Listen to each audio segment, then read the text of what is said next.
Why do the strongest men in history share one terrifying trait? They all learn to love what others flee from: pain, uncertainty, loss, isolation. Here's a disturbing truth. Every comfort you cherish today is slowly poisoning your potential. That warm bed you refuse to leave, it's training you to surrender. That approval you crave, it's making you controllable. That security you protect, it's building the very cage that will trap you when real adversity arrives. Most people think strength comes from what you gain: muscle, money, connections. But they're staring at shadows while missing the substance. The most dangerous men in history understood a paradox that sounds impossible. True power comes from what you're willing to lose, what you can live without, what you refuse to need. In the next few minutes, you'll discover why your current definition of strength is actually your greatest weakness. You'll learn the 4 pillars that separate the unbreakable from the expendable. And you'll understand why becoming inhumanly strong isn't about transcending humanity. It is about embracing the parts of human nature that civilization taught you to fear. This isn't motivational fluff. This is the blueprint that transforms ordinary men into forces of nature. Men who walk through storms while others hide from rain. If you're comfortable with your current limitations, leave now. But if you're ready to discover what you're truly capable of when everything soft is burned away, then let's begin the transformation. Main content. At this moment, you believe power means having bigger muscles, deeper pockets, or wider influence. These are merely ornaments, not true force. Genuine strength remains invisible. It's the iron will that allows leaders to risk everything without trembling. It's the frozen resolve that lets warriors march through hell without hesitation. While the masses chase ease and comfort, the truly strong deliberately condition themselves for hardship. They don't pray for gentle circumstances, they prepare for brutality. Each day, existence tests your limits, it studies your breaking points, the debts crushing you, the betrayals blindsiding you, the terrors stealing your sleep. Common men flee from these crucibles, exceptional men weaponize them. They don't wait for the hurricane to pass. They charge directly into its eye and emerge sharper than before. The old masters understood that fortune favors those who are disciplined, merciless, and unafraid of paying the price.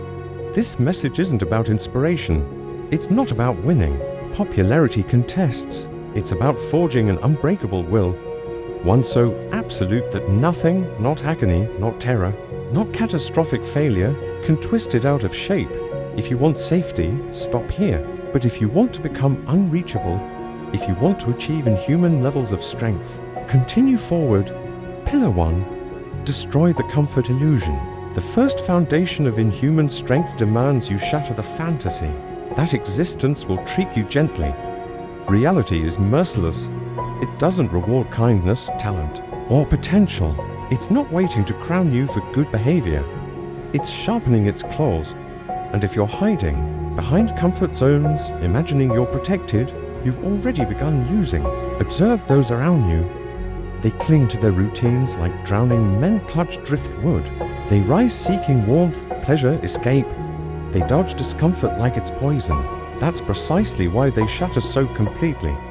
One crisis, one betrayal, one moment of genuine pressure and they implode. Why? Because they never taught themselves to embrace voluntary suffering. The ancient strategists grasped this truth completely. They warned rulers never to grow comfortable behind their own walls. Luxury corrodes the core. A king who shields himself from hardship becomes fragile, and fragile kings lose their kingdoms. The same principle applies to you. To become unbreakable, you must select your suffering before life selects it for you. This means eliminating every comfort that blunts your edge. Rise earlier than your body wants. Work longer than your mind thinks possible. Deny yourself the small luxuries you secretly know are making you soft. The toxic people who drain you, the distractions that numb you. When you control your pain, it becomes powerless to control you. Imagine steel being forged. The metal is hammered, heated, and quenched repeatedly until it becomes lethal. If you were that steel, how many strikes could you endure before cracking? Every hardship you voluntarily embraces. Another hammer blow, another flame burst, another step toward becoming unshatterable. Don't wait for life to test you on its timeline. Test yourself first. Hunt struggle deliberately, because when you own your pain, you own your power. When reality attempts to crush you, it will discover you've already been tempered like steel. The man who chooses to suffer cannot be destroyed. Pillar 2. Command your mental fortress. Most people are captives within their own minds. They're governed by impulses they can't even identify. They speak before reasoning. They react before calculating. They expose themselves accidentally. Their minds are open territories where anyone can enter and plant seeds of fear, doubt, or craving. To achieve inhuman strength, you must seal those gates. You must train your consciousness until it responds only to your commands, not to fear, not to pleasure, not to crowd pressure. The masters admired leaders who could stand in chaos and remain unmoved because they treated every thought like a soldier under orders. Nothing entered their judgment unless it proved valuable. Rage was chained until the moment to strike arrived. Compassion was stored until it served a purpose. Even joy was rationed because too much makes a man reckless. The foundation is awareness. Most people drift through existence reacting on instinct. They don't recognize when they're being manipulated. A rumor spreads and they accept it. A threat appears and they retreat. A temptation sparkles and they seize it.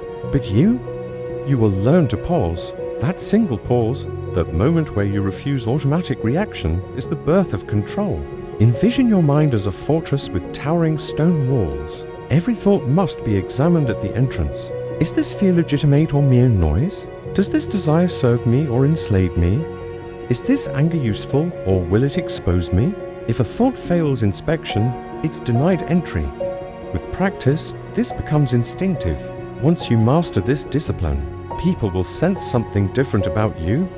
You'll move with quiet certainty. You won't flinch at insults. You won't rush under pressure. You won't celebrate too loudly even in victory because you understand victory is never permanent. This calm will unsettle others. They'll wonder what you're thinking, what you're planning. Fear grows fastest in darkness. But this calm isn't about appearing cold. It's about liberating yourself from chains. When your choices are no longer driven by emotion, you cannot be baited, rushed, or manipulated. Your enemies will search for your weak points and find nothing to grasp. Construct this mental fortress stone by stone. In stressful moments, slow yourself down instead of accelerating. In pleasurable moments, remember it's temporary, not permanent. In fearful moments, recognize that fear is only data, not a master. The man who commands his mind commands his destiny. He doesn't live at the mercy of moods or circumstances. While others are blown around like leaves, he walks straight through storms without lowering his head. That is strength far greater than muscle or money because it cannot be stolen. Pillar 3. Your body must obey. Most people imagine strength lives in flesh. They believe that building more muscle, running more miles, or perfecting their diet will make them powerful.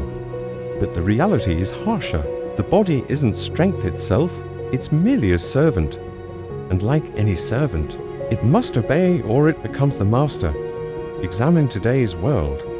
People don't command their bodies, they negotiate with them. I'll work if I feel energized. I'll move if I feel motivated. I'll push if it's comfortable. They treat their own flesh like a spoiled child, always bargaining, never disciplining. Then they wonder why their willpower feels feeble. The wise would call this madness. A ruler who can't command his own household is unfit to command a nation. Similarly, a man who can't control his own body is unfit to control his fate. Your flesh shouldn't dictate when to move, when to stop, when to eat, or when to rest. You give the orders. This doesn't mean becoming obsessed with appearance. Vanity is weakness wearing a mask. Men who train only to look impressive are slaves to mirrors. They don't own their strength, they rent it from others' approval. When their body fails, their pride collapses with it. True body command isn't about sculpting for applause, it's about forging a weapon that responds instantly when summoned. Can you wake at dawn without complaint? Can you endure hunger without protest? Can you continue working long after exhaustion demands you quit? These aren't fitness questions, they're power questions. Your body is a tool, nothing more. Like any tool, it dulls without use. Push it daily, not to show off. but to prove your will is stronger than your flesh. When pain arrives, welcome it as proof your commands are being followed. When fatigue whispers you've done enough, answer with one more rep, one more step, one more hour. The weak train to feel good, the strong train to obey themselves. Every drop of sweat carries a message: I control you. Every muscle ache provides confirmation: you belong to me, not the reverse. This discipline infects everything else. A man who can't push through physical discomfort will never push through real adversity. If you collapse because you're hungry or tired, what will you do when stakes are life and death? Your body is the first battlefield, the proving ground where you learn to overcome resistance before the world throws it at you. Here's the hidden reward. When you stop worshipping your body, you actually grow stronger. You train not to feed your ego, but to sharpen your will. You learn to view flesh as expendable in service to your mission. This makes you terrifying to those who live for comfort because they know you'll do things they can't. You'll outwork them, outlast them, suffer more, and still keep advancing. Command yourself completely. When you say move, you move. When you say endure, you endure. When you say fight, you fight. In this obedience lies deeper strength than any weight you could lift or trophy you could win. Pillar 4. Master strategic sacrifice. Weak men spend their lives avoiding loss. Strong men spend their lives choosing what to lose. That's the fundamental difference. The masses think strength means clinging to everything: comfort, relationships, approval, security. But genuine strength is built by cutting away what softens you before life does it for you. The masters understood this law of power. Nothing great is achieved without deliberate cost. Princes who tried to please everyone lost their thrones. Generals who refused to leave soldiers behind lost wars. In the survival game, sentimentality is a liability. The man who cannot let go is already enslaved by what he clings to. Look at how most people exist. They hoard convenience like treasure.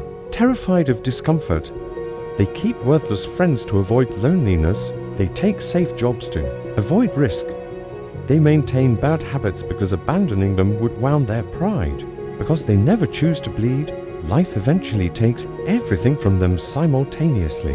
You must do the opposite. Treat sacrifice as a weapon you sharpen yourself. Decide what you'll burn now, so you don't burn later. Surrender pleasures that dull your edge. Sever alliances that weaken you. Abandon paths that lead nowhere, even if they're easy. Every sacrifice you make on your terms is an investment, a deposit into your future strength. This isn't about pointless suffering. It's about disciplined purpose. Think of a commander discarding excess baggage before battle. The march becomes lighter. The army moves faster. Sacrifice frees you from weight. It hardens you against fear of loss because you've already trained to live without what others consider necessary. The more you voluntarily release, the more dangerous you become. When others are terrified of losing money, you've already learned to live lean. When others are terrified of losing comfort, you've already slept on cold floors. When others are terrified of losing friends, you've already walked alone. What can they use against you if you've already surrendered everything they would take? There's a reason the ancients praised rulers who placed survival above sentiment.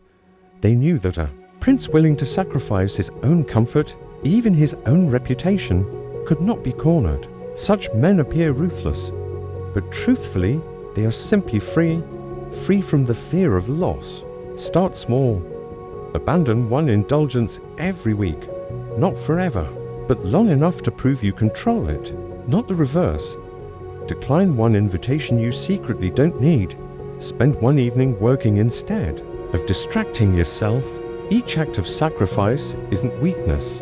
It is proof you're carving yourself into something sharper than circumstance. Don't confuse this with self-destructs. You're not destroying yourself. You're sculpting yourself.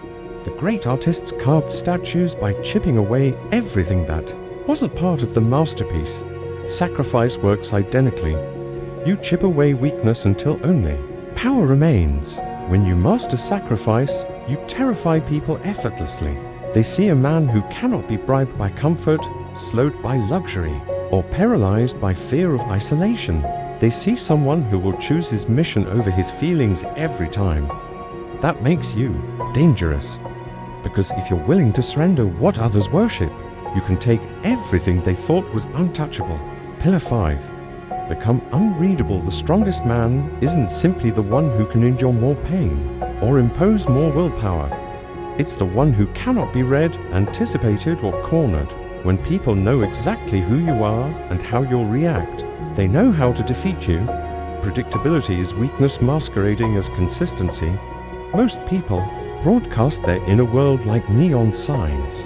Their faces reveal every thought. Their routines never vary. Their words betray their fears and desires. One insult and they explode. One compliment and they melt. They're like machines with visible buttons. Press the right one and you control them completely. To be inhumanly strong, you must remove those buttons. The masters admired rulers who concealed their motives and shifted their behavior with precision. They weren't erratic, they were strategic. Their enemies could never predict if they would yield or strike, forgive or destroy. This uncertainty was itself a weapon. Start by concealing your emotions, not by faking happiness, but by becoming unreadable. When something angers you, don't show it. When something pleases you, don't show it. When something frightens you, especially don't show it.